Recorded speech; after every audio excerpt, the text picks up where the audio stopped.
Welcome to the session on food security and nutrition security in Africa. We're going to delve into the leadership, the lessons learned. More importantly, what can we benefit from these lessons to make sure we can build a secure Africa when it comes to food. And I'm just seeing Madam President joining us to greet our elders before we get to our session. Madam President, welcome.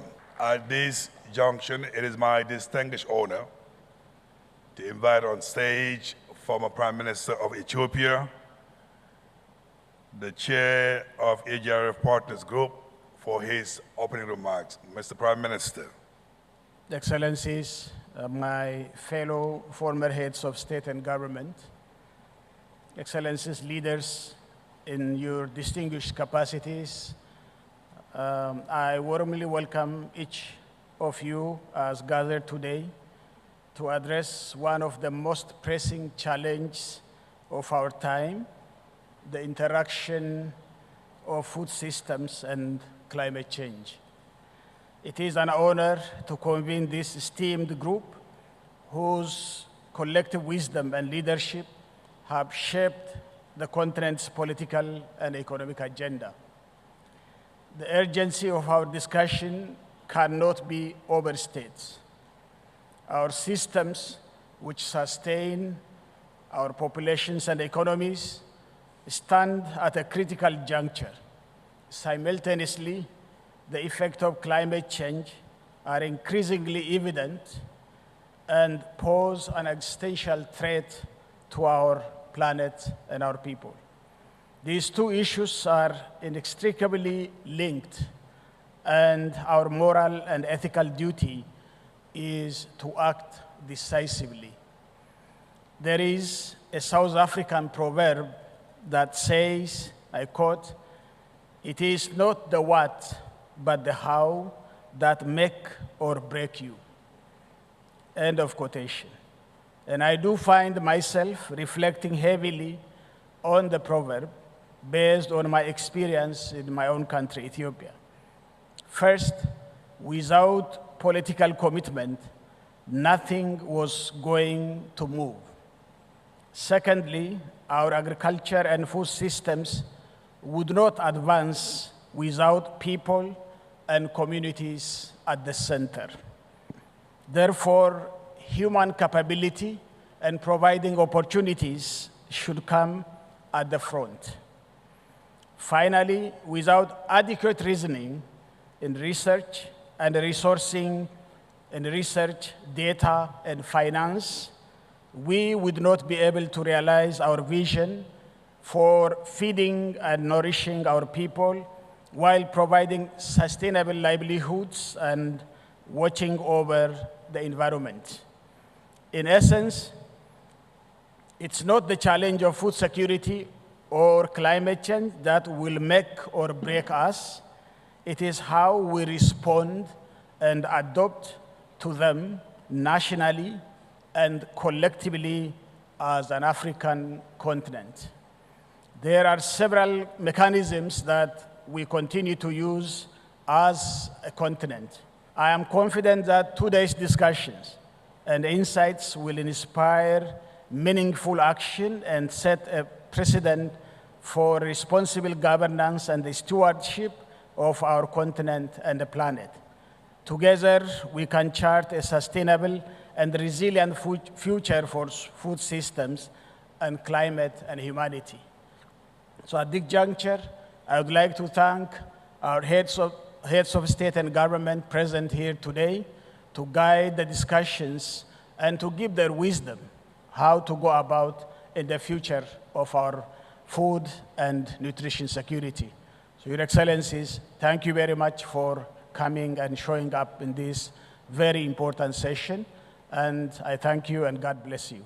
At this stage, before I bring in the former heads of state for a conversation which we hope to be lively, I'm going to invite on stage Dr. Ismail El-Wafi, who's the chief scientist at the FAO, just to frame our questions in 3 minutes before we have the conversation with our heads of state. Dr. El-Wafi.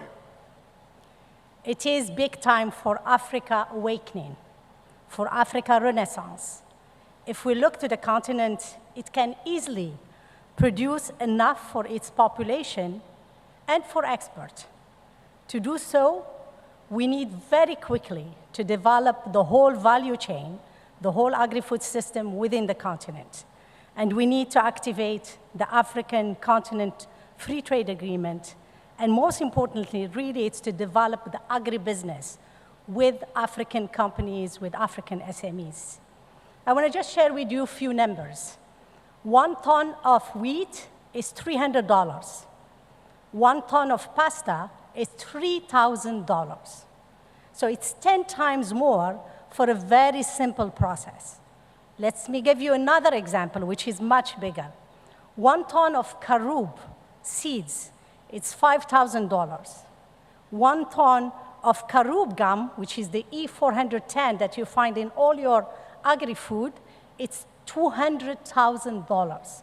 So it's 40 times more.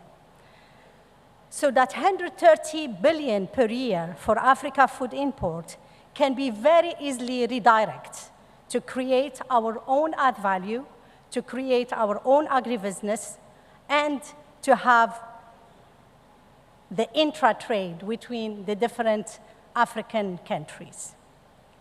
Science, technology, and innovation can bring to move forward to achieve the 2030 agenda in Africa and globally. Ladies and gentlemen, there is no doubt that over the past years, we have witnessed unprecedented shocks and disruption around the world. The African continent is certainly not immune to them.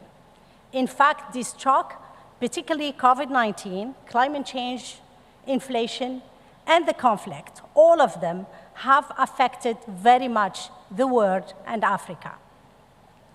FAO SOFI 2023 reports showed that between 691 and 783 million people face hunger in 2022 globally. What is shocking in this number, it's the number is growing instead of going down. But the other shocking is that we have about 122 million people that are hungry today versus 2019. So just in 2 years, we got 122 million more people that are hungry. And the hunger will continue to rise, particularly in some region and some sub-regions of Africa, in Western Asia and in the Caribbean. So we must step up significantly our effort to fight hunger in Africa, where it is projected to be about 300 million hungry people in Africa by 2030. So as Mr. Chair of AGRA said, and ex-Prime Minister of Ethiopia, we are at a critical juncture. We are falling behind, and we need to speed up our investment, our impact, and our development efforts. And to do that, we can use science, technology, and innovation. As the chief scientist of FAO, I really believe that Africa needs today, more than anything else, technology and innovation. But of course, technology and innovation alone wouldn't make it. We need the right policies, we need the right regulatory framework, we need the right investment, and we need the right collaboration and partnership between the different stakeholders within the continent. And of course, working with the North is a must. It's not about taking out everything that the North is doing with the South, but rather developing the capacity from within. The number I gave you, instead of that add value going around the world to companies mostly from the North, it can be done with companies from Africa. So there is no time to lose. We have to act very fast. And this is where our strategic framework at FAO plays a role. The strategic framework from 22 to 31 talks about transforming agri-food system toward more efficiency, more resilience, more sustainability, and more inclusiveness. And the way we want to do it is through the four betters: a better production, a better nutrition, a better environment, and better life and livelihood for all, leaving no one behind. And if you think about it, those components on science, technology, and innovation, those components and investment on policies, and on coherence. The coherence is very much needed as we are talking about going forward. So a pleasure to be with the Council of the Wise, You as ex and previous prime ministers have lived through it. So I think it's very good to speak up and speak out and say it loud and make a difference from your new seats as the members of the Council of the Wise. Thank you. Thank you very much, our dear sister from Morocco, Shukran Jazilan. And thank you for framing the question about leadership, innovation, about legal regulatory framework, and all the stuff we'll be discussing with our former heads of state and government. At this juncture, it is my distinguished honor to welcome back on stage former Prime Minister of Ethiopia. Give a round of applause for Prime Minister. We are also delighted to have the former Prime Minister of Benin, His Excellency Lionel Diansu, to join us on stage, His Excellency.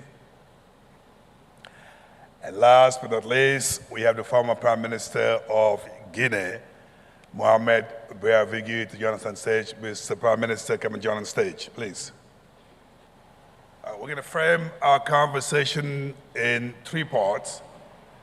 One is to start from the lessons you learned as former heads of government and former leaders in your countries. We're going to spend some time talking about collaboration, but also how you find a balance with other priority in our countries. But let me start with the former Prime Minister of Ethiopia. Looking back at your time as a Prime Minister in your country at food security, if you could just share with us some of the lessons that you learned, given that all of you have to allocate budget and resources and set policies. Let me start from you and listen to your experience as Prime Minister. Thank you very much, moderator. I think from my own experience, the first and most important thing is to change the mindset of our people that they are able to produce, they are able to change the lives they are living in, and they have the potential to do that. And our main problem, compared with other continents in Africa, is the problem of human capability. And if we can address that human capability, starting from the mindset, and then giving technical and leadership know-how, leadership even in the household. I'm saying one single farming household needs leadership, and we have to start from there, where the family has to work together. Africans, we work as a family. And we focused on family farm because usually women are neglected when the production system in our African farming is considered. But they are the most core of the production in our system. So we focused on the family, giving them the necessary skills, mindset, and also resources at the grassroots. We deployed more than 70,000 extension workers. In each village, 4 extension workers who are able to train, skill, and give them demonstrations that can help them understand the new technologies and adaptation of that technology. That helped a lot. And the second one is, I said in my speech, people and communities at the center.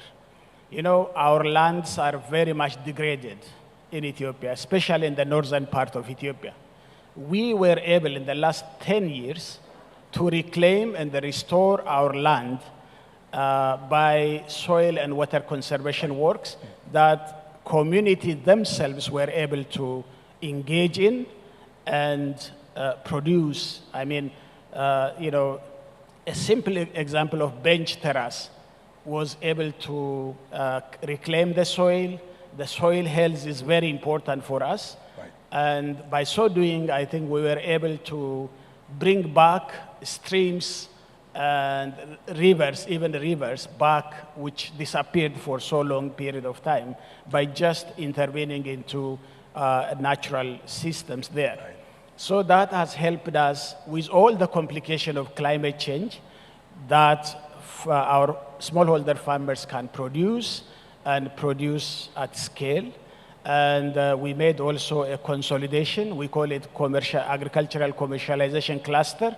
As you can see recently, that the wheat production in our country has gone very much well.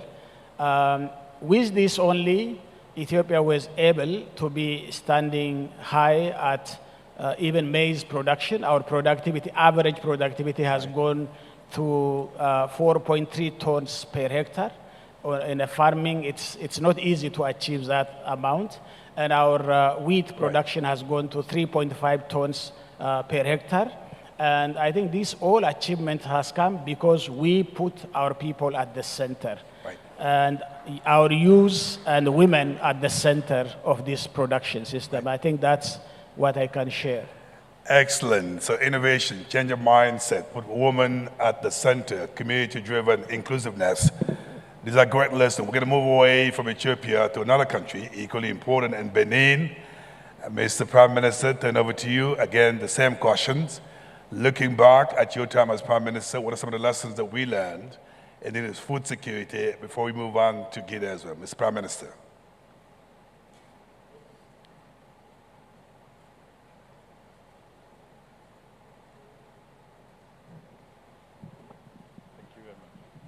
Yes, thank you. Bonjour à tous.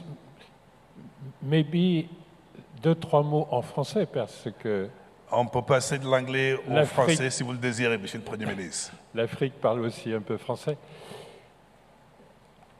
I've been a banker before becoming a prime minister.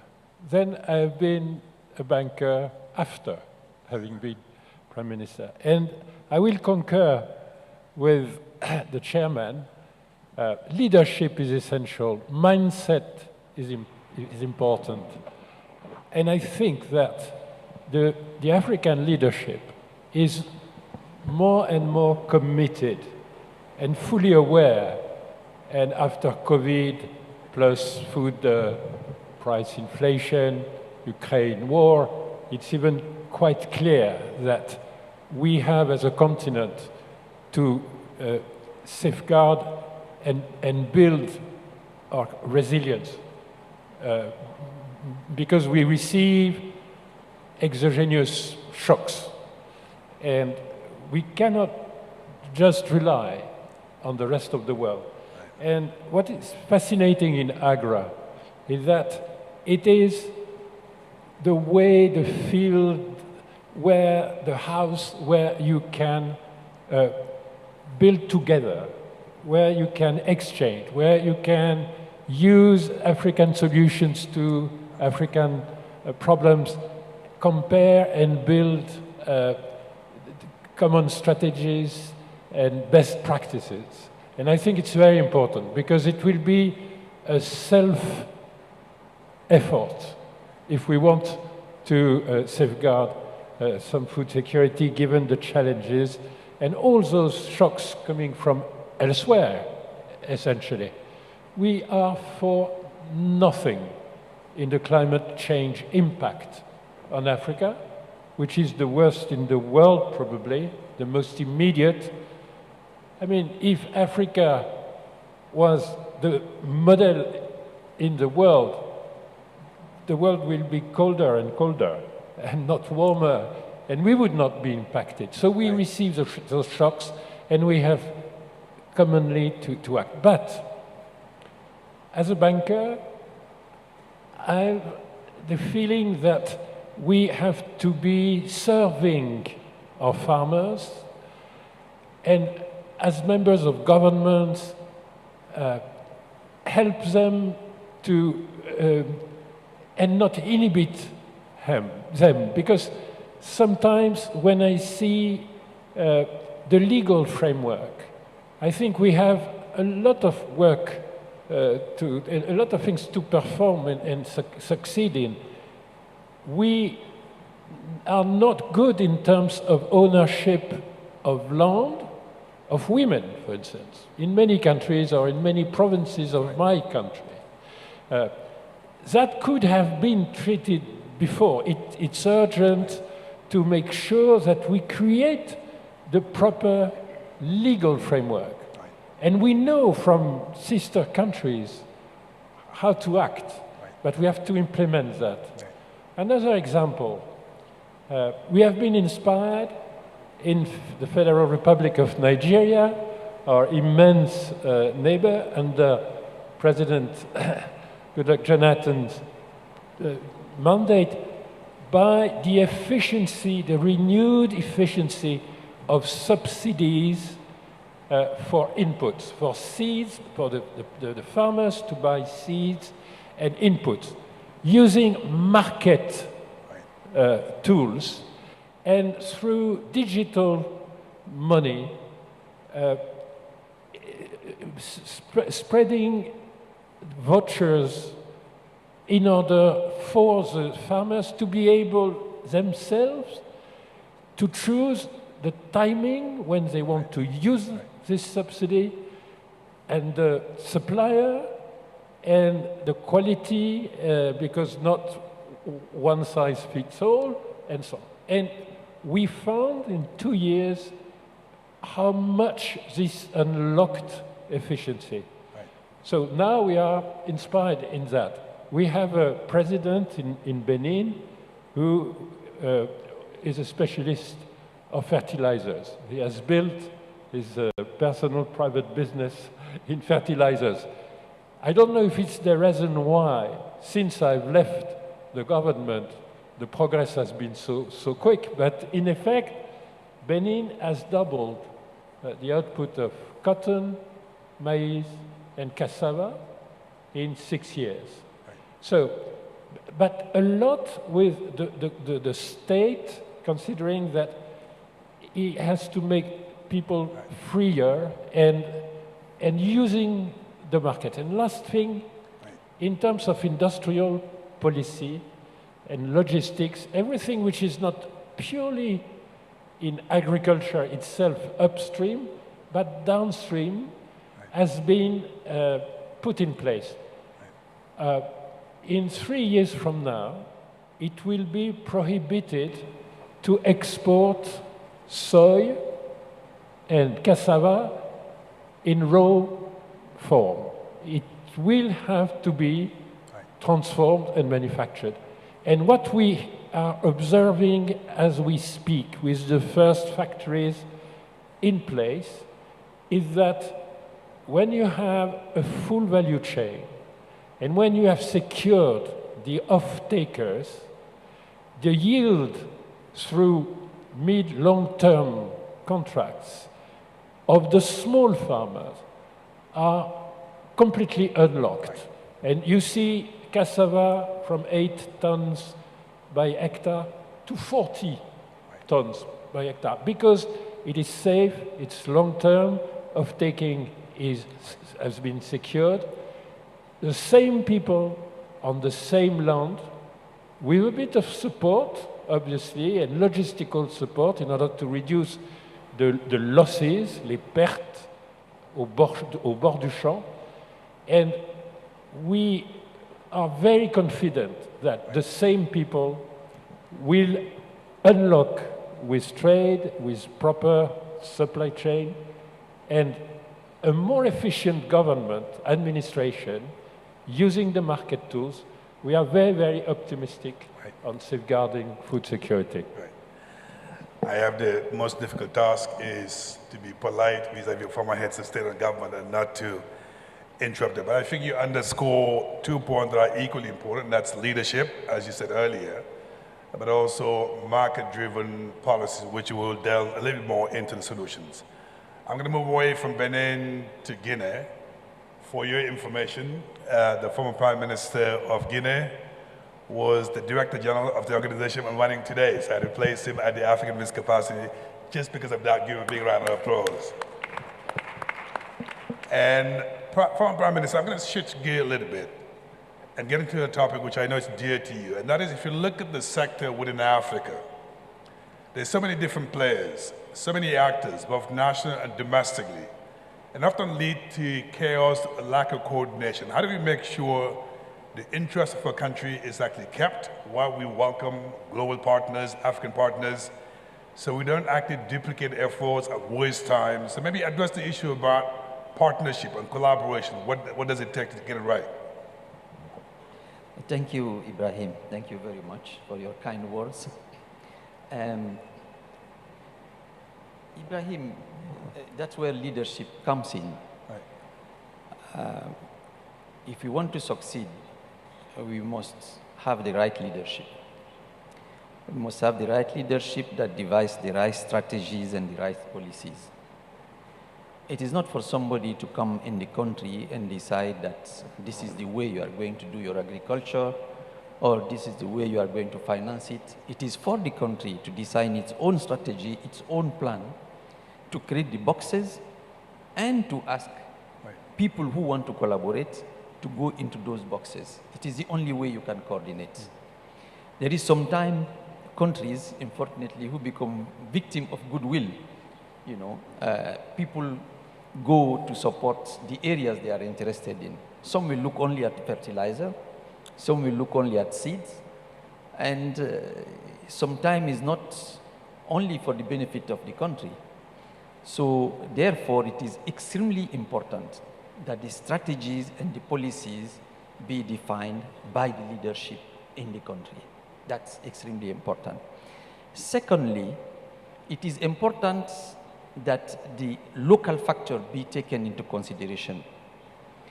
Some countries, I give a simple example, will need to promote drought-tolerant seeds, but some other countries are looking for seeds that resist to flood.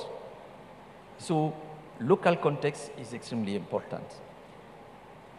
Also, there are countries like mine where you don't have a farmer who has more than 100 hectares in the whole country. So you don't have big agriculture landowners. So in addition to the fact that most of the population live in rural area, but you don't have that big agriculture proprietaire terrain. It doesn't exist. So this is also part of the context. So therefore, your policies have to be geared towards what you have in reality on the ground. Smallholder agriculture is the direction for my country. When I came in a context of crisis. October. The next agricultural season is May, June. You know my pedigree is 30 years of agricultural development, IFAD, FAO, etc. So of course my thinking will be always agriculture. So the first thing was, oh, let me think about the agricultural season. And we started looking what is missing. We import 500,000 tons of rice. Okay, rice eaters, morning, noon, evening. Not cassava even, it's rice, basically. So you have to prepare. What do you need? A land that works, that is conducive to producing better yields. Constraint in terms of land tenure, yes, there, but not too much. The problem is making the land produce better, land productive. So fertilizer, advisory, good seeds, but also small tweakings, very simple. And this is I learned from my experience in the past. You can take a rice producing area, put small rice mills. I promise you, the next season, your rice production will grow at least by 20%. Right. So for a country that is in crisis and transition, this is the kind of solution we brought in just to respond. The other aspect is financing. We may come to that discussion later, but you need to make sure that there is resources for people to have access to all those things. Right. But one most important thing, because we are speaking about climate, in my region, people burn and farm. Every year you have new forest you destroy and then you farm. So the only way you can combat that is to mechanize agriculture. To allow people, even if they have only 5 hectares, allow people to have access to plowing through mechanization. Right. So we created mechanization brigade built on the basis of private sector. Loan to young farmers, young engineers coming from school, don't have work, jobs, encourage them, build and set up mechanization brigades, but private, completely private, on loan, by the government and paying. So by selling those services, we could start stabilizing people, not to burn and slash, as they call it, I think, in English, but repeat to the same place. If you add to that seeds and fertilizer, production went up. And you may have heard that this year, Guinea is the second producer of rice in West Africa, and this is a very, very big jump from where they were before. Just an example. Thank you. All right. Well, you brought up another point equally important, that's local content. The only way we can actually get it right and make sure that there is a local content so we can think about local solution. I'm going to pick up what you said about resources to go back to the former Prime Minister of Ethiopia.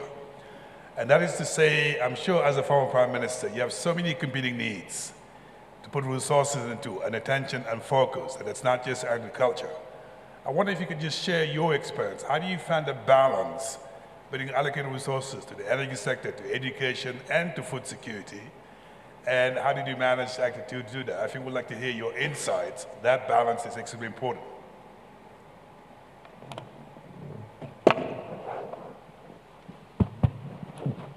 I think when we come to resource allocation in agriculture, doesn't mean that it's only on the production. Right. We said agriculture is the whole value chain and the whole food system. So it means it also includes rural roads. It also includes health services, because a farmer which is infested by malaria cannot produce. So to me, agriculture is all that. But even with that, we have a continental target by the Malabo Declaration, the CADIP targets.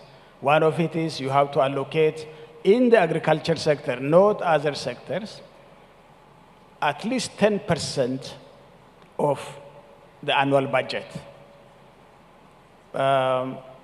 You know, the budget we allocated in Ethiopia was 17% of the annual budget, which is much more bigger than 10%, the minimum. So that exemplary allocation was much more revolutionized our agriculture. We usually seek something from outside. I think one of the mindsets we have to look into is we have to prioritize in areas where we have to put our money the most. So yes, education, health, infrastructure, all are necessary. But agriculture itself is the basics for all. Right. So we allocated 17% of our budget on average into agriculture. Right. Next, I think we do have a number of big microfinance institutions that are created by the people themselves. And we also try to de-risk the private sector to get into financing this agricultural production. So that is the example which Ethiopia has stood the first, by the way, in the Malabo target by allocating 17%. Most countries are below 10% of their budget. Right. Well, Mr. Prime Minister, since you have the microphone, just in 30 seconds, because we need to wrap up, if you want us to take away something from this conversation, in 30 seconds, what would it be? What would be your message on food security for Africa? I think we Africans, we can change things. We have that capacity. We have the young population we have the land resources we have educated scientists. The only thing is our mindset. We have to change that. All right, and the former Prime Minister from Benin, in a few seconds, what would be the takeaway message from this conversation? I would build on what the chairman said in terms of allocation of financial resources through the budget, through the microfinance institutions, which are maybe one of the most useful inventions for agriculture, given what is the banking system. I would add another indicator in the allocation of credit by the banking system, how it evolves.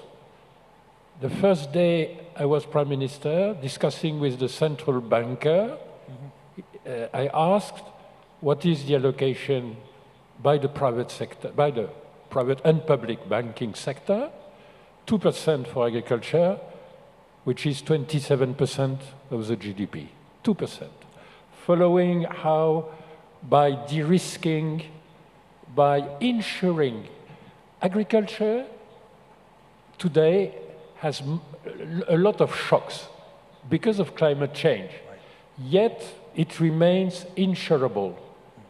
But insurance has not penetrated our agriculture yet. That the government can push. Insure, de-risk for the ratio of credit, be in a situation to go from 2 to 20%. It is essential because agriculture is very capital intensive. I have a farm. I've decided for my 70th anniversary to become a young farmer. I have a farm. The problem is that the equipment of my farm is 3 years of output of my farm, which is capital intensity. And it's true if you have 2 hectares or 100 hectares. It is capital intensive. We cannot consider allocation of credit and equity as marginal. It is central. Thank you, former Prime Minister of Guinea. In 30 seconds, what would be the takeaway message from this conversation? Hello? Okay, Yes. sorry. Number one, I want us to really make sure that agriculture is local. You need solutions that are local. And you must adapt your policies, your strategies each time, at each place in a different way. Secondly, I want to add to this, and you understand that very well, that we need to build the resilience of the farmers. And that resilience, one of the best way, of course, diversification is another one, but is insurance. Right. Because weather, unfortunately, our capability to predict what may happen tomorrow is still limited. We don't have that science to the detail. So, and 2 levels. 1, farm protection, crop. 2, disaster risk management. Right. We have millions of resources out there that can be properly used for that. Right. But specifically, when you have in front of you 70% of your food produced by someone, you need to take care of him. And in Africa, that is the case is smallholder farmers. And this is why institutions like IFAD and others are trying to work on. And I think we should concentrate on that. You should build on that. Right. Just one thing. Right. Remember, look at agricultural history. Every country, most of the countries that went fast in agriculture, built it, right. went fast on development, overall development, started with agriculture. 5-7% growth over the years, you have a base, and then you jump. Right. Look at India as an example, look at Vietnam, look at others, and that is the way to go. Right. Thank you. Well, ladies and gentlemen, the wise people have spoken, and they've said something extremely powerful. One, we need to change the mindset, the way we look at agriculture in our country as a business, as opposed to something you do afterthought, so we can actually be part of the solution. Number 2, our banking system, the credit that we offer for those who want to get into agriculture, has to work for the sector. We need to innovate and look at banking sectors. And last but not least, we need to build resilience as we protect the most vulnerable people who are affected by climate change. So on that note, give a round of applause to our former heads of government. So thank you very much. You have been the architects. Take us back memory lane. What's your legacy?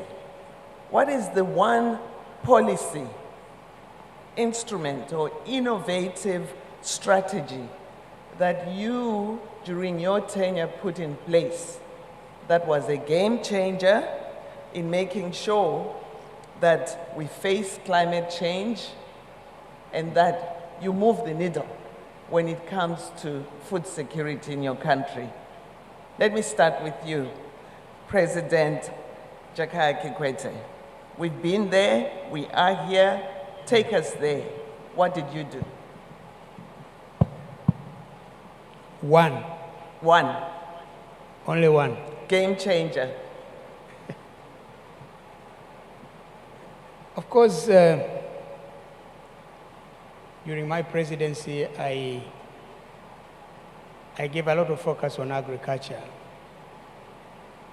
really because of the reality on the ground. First, of course, agriculture employs, we have almost 70 to 75% of our people live in rural areas, and they depend on agriculture for their livelihood.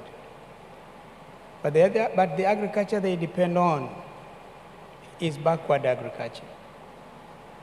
Low productivity, low production. So really the question is, how do we transform our agriculture, make it more productive so that there is more production, people's incomes increase, we are assured the country of food security. This has been the main question. Of course, what we started working on has been coming up with the Agricultural Sector Development Program, ASDP. It was meant to address the main constraints to agricultural transformation and agricultural growth in the country. Because we have very short time, I cannot go into the details. This is one of the overarching instruments. And I'm glad now the government is working on ASDP 2. Focus is, what are the main constraints? One, irrigation, seeds, fertilizers, herbicides and pesticides, imparting skills to farmers, looking at the infrastructure to support the agricultural sector, look at financing aspect to support farmers, look at the crop marketing systems, which have also been another program. But of course, in the budget for ASDP, over 60% of it is money dedicated to irrigation. And then, of course, we, as we proceeded, we came to realize that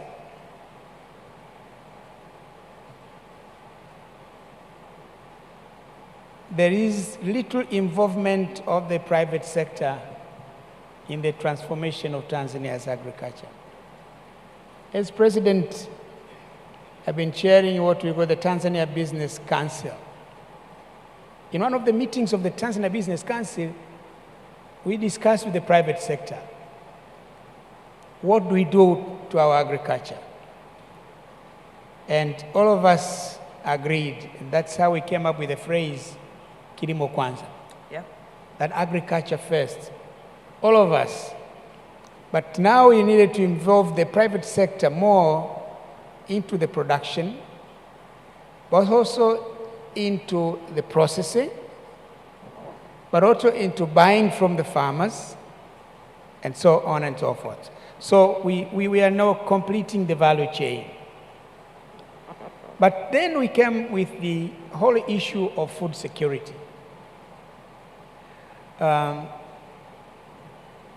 We have, fortunately in Tanzania, at that time, 4 regions. Later, of course, I made them 6. 4 regions of Iringa, Mbeya, Ruvuma, and Rukwa. These are the food basket. These are the regions where we get all the maize and the rice we consume in the country. So we said, let's put our hand where our mouth is. Special focus to this.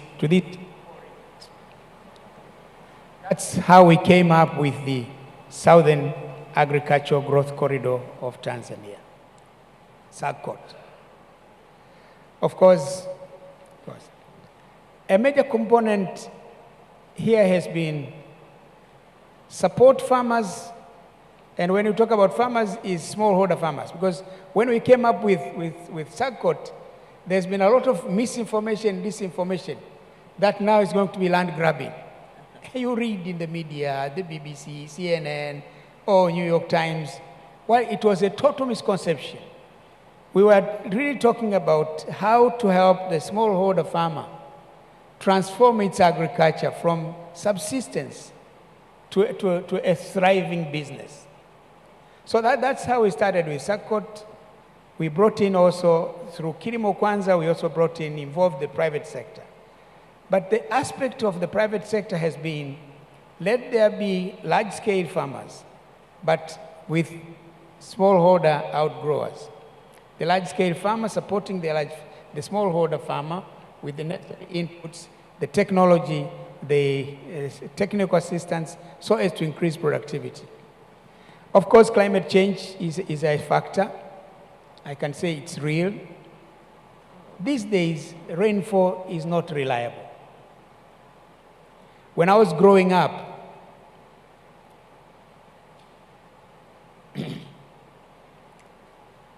it was by, you know it, that the 15th of March, rains are going to start.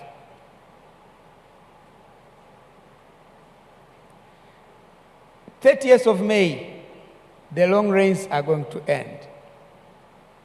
15th of October, the short rains will start. Mid-December, the rains are going to start. These days, that is not the case. Yep. 3 years ago, I plowed 40 acres. I'm a smallholder farmer. They don't believe that. Huh? No, why? No, not because I'm president. It is true I'm a smallholder farmer. I don't have a farm of 500 acres, no. I plowed 40 acres. The rains did not come. I did not plant. And then came the next season. I planted 20 acres, plowed 20 acres. The rains also did not come. In fact, I bought seeds from Bero Agro. I bought fertilizers, ready. We started arguing with my people assisting me in the farm. Let's plant. I said, don't plant. Let's plant, don't.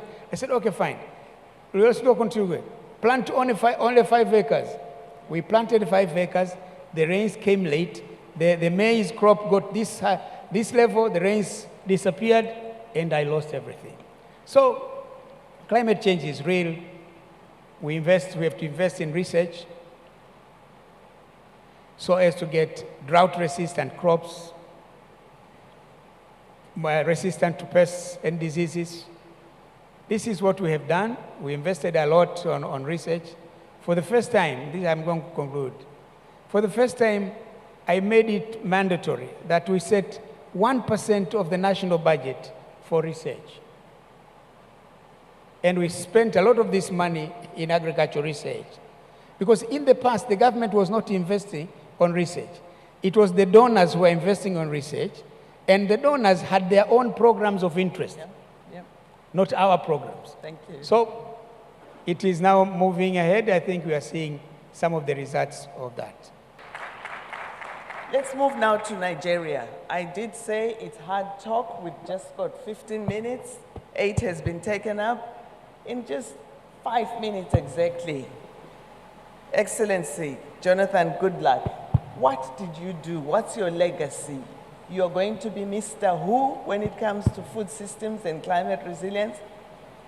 Thank you so much. It's so difficult to really convey to you what we did in just a short time. But let me start by saying, just like the previous panel emphasized on the issue of leadership, especially the former Prime Minister of Guinea said so, I really wanted to revolutionize agriculture in Nigeria. So when I was elected as a president, I decided to look for one of the best in the country, not based on members of my political party. I decided to look for a young, aggressive, innovative, and creative man to drive agriculture. And I got one, Dr. Additional, who is currently the president of African Development Bank. I did not know him. He was not a member of my party, was not even in the country during the elections. But I wanted the best, and we have no regrets. And that is what I will advise my colleagues who are in offices. If you want to change agriculture, look for a competent person. Through him, we launched what we call Agri Transformation Agenda, ATA. Under that, we did a number of things. But let me quickly mention the GESS program, the Growth Enhancement Support System. In that program, there are quite a number of things, but what I will highlight here is what we call the e-wallet. Before we launched this, in Nigeria government, both federal and state governments sent fertilizers and other agro inputs, seeds, agrochemicals, and others to farmers, but hardly get. People divert it through one means or the other. In some cases, fertilizers are even adulterated with sand. So we decided to launch the e-wallet system to make sure that whether in terms of finance, improved seeds, agrochemicals, and others, gets directly to the farmers. And that was very, very progressive approach. In fact, we launched it in April 2012. By September 2012, 14.3 million farmers keyed into the project. And in fact, after us, that was the first time it was introduced in Africa, but the World Bank escalated it to some African countries, including Asian countries. Because of that aggressive approach, in terms of even financing, we introduced what we call risk. Just to summarize, we share risk with the farmers. Both the government, the central bank share risks with farmers. So banks were able to give more credits to farmers. And of course, we encourage the private sector to get involved in the agricultural value chain. Along that line, there was so much improvement that even in terms of the bank books, before that time, you have only about 0.07% of bank books that lend to agriculture. We improved it by up to 5%. And agri became a key thing because we now changed the tone that agri is not to be pursued as just a rural development program, but a wealth creation program. And therefore, agri must be managed as a business. And so many young people who read engineering, medicine, law, also establishing farms in Nigeria then, through the programs we call agropreneurs. Through that, we were able to improve the food production. And from that 2012 to 2014, the Food and Agriculture Organization and the World Food Program awarded Nigeria and recognized us for reducing poverty, people who are living very poor people to 50% based on the MDG Goal 1, and that award was given to us in Rome.